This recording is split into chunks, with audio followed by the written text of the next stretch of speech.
Hello everyone, Wayne here from Think Management. This channel is all about providing you with tips and techniques for personal and professional success. Today I'd like to talk to you about motivation for success in life and in business.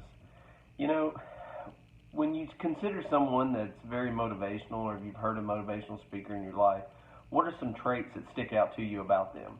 Were they very enthusiastic? Were they loud? Were they soft? Were they just monotone throughout the entire time? Did they tell stories that reflected life lessons learned? What was it about them that stood out in your mind that when you left there you felt motivated to do something different, or you felt motivated to change your life for the better? Well, today I want to talk to you about how you can be motivation for others, and how it's very important that no matter if you're a first-time manager, first-time employee, whatever it may be, having and motivating others and motivating yourself are two very key components in success in both life and in business. First, it all begins with having the mentality of winning. Now, success doesn't mean that you haven't failed.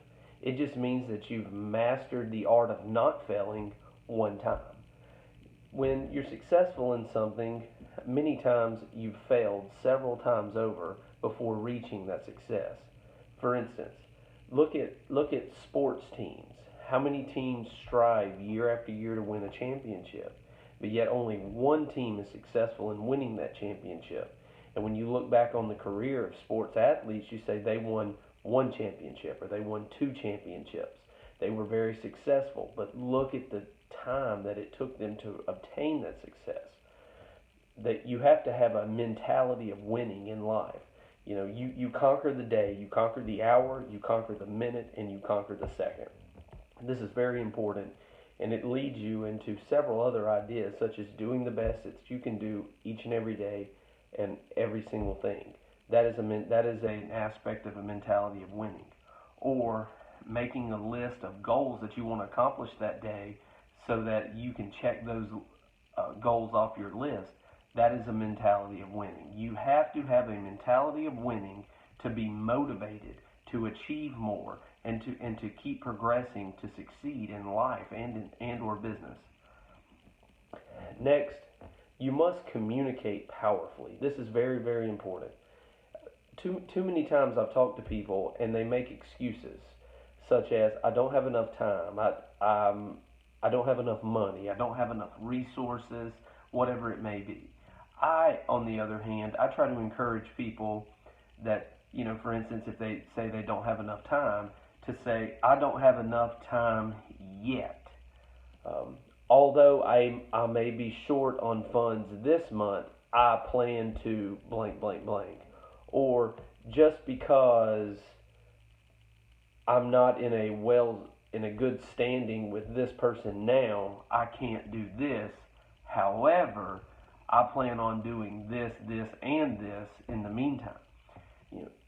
Those excuse statements really reflect negatively upon your actions, negatively upon your beliefs, and negatively upon your faith.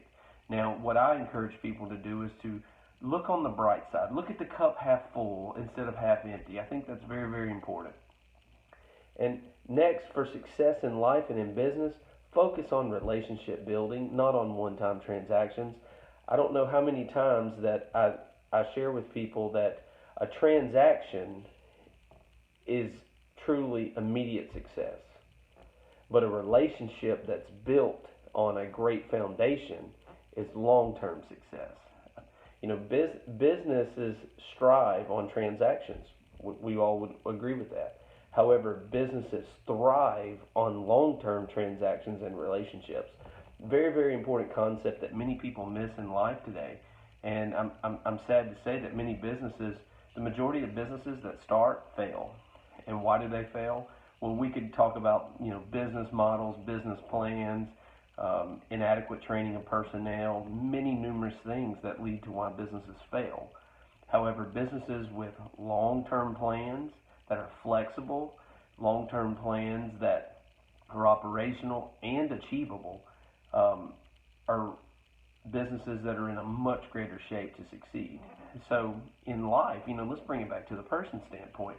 When you're looking at your long-term plans may be to author a book. It may be to reach a certain level in your company, or it may be to uh, reach a certain pay grade, or to have this much money in your bank account, whatever it may be. Although I will say, don't get caught up on the money, because the money comes at the end. But focusing on the relationships to get you that point is going to be a much greater satisfaction than money, by the way. But focusing on what it takes to do long term is very important, because then you can lay out clear objectives and a clear path to achieve those goals, instead of a short-term gain of, I'm going to make 20% profit here. Now, while those objectives are good and must be made to be met in order to reach your long-term goals, just having short-term goals in mind will lead to failure in life and in business. Next, something that's very, very critical that I just want to caution you, that many people are successful in business and in life, okay, until they reach a very emotional state and they have to make decisions. A lot of times when we are forced to make a decision, we have to make it in the moment. We have to make it when the pressure is on us. We have to make it when the heat is on us, if you will.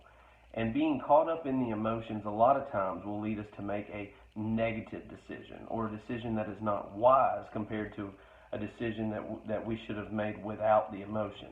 So I will say this: know your trigger points. Know what triggers you in life. A lot of times spouses say to each other, "You know exactly what it takes to set me off." Well, as funny as that may sound, think about that in life with your relationships with your friends. Your friends know exactly what to say to tick you off, if you will. But in business, customers that you have relationships with, sometimes they're going to tick you off. And sometimes you're going to feel like you're getting the short end of the stick. Well, it's important not to react emotionally, but it's important to react in a positive and wise manner. Both in life and in business, when you can take the emotion out of it. Now, while you cannot take all the emotion out of it, because it's physically impossible and emotionally impossible, but base your decisions on facts and the clear picture.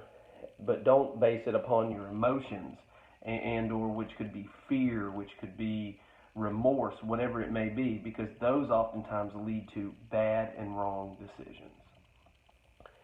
So the last thing I'll mention here for the motivation for success will be, don't be afraid to step outside of your comfort zone. Now this goes more than being genuine or friendly or caring, or even just being relevant. A lot of times when we know that we have a fear of public speaking, for instance, and we realize that our successful job that we want to obtain involves public speaking at times, then maybe it's good to kind of go ahead and get a few engagements to where you speak in front of small crowds to ultimately build up to the large crowds, right? That seems like the logical progression, but a lot of times many people miss these important concepts. Now, what about stepping outside of your comfort zone means interviewing with people? A lot of people are scared to interview with other people, mainly because when you put your resume down in front of someone, they see everything that you are on paper.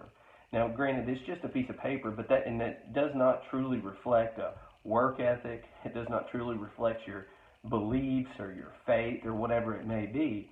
But a lot of times that's just kind of a core of you. And you want people to see your work ethic. You want people to see your work product. You want people to see, just how dedicated you are to your job or whatnot. Well, when you go into a work interview, a lot of times the only thing on your resume, like I said, is just your core there, right?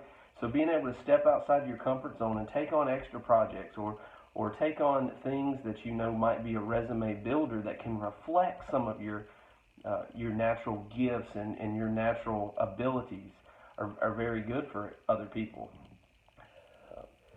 Now, how about this?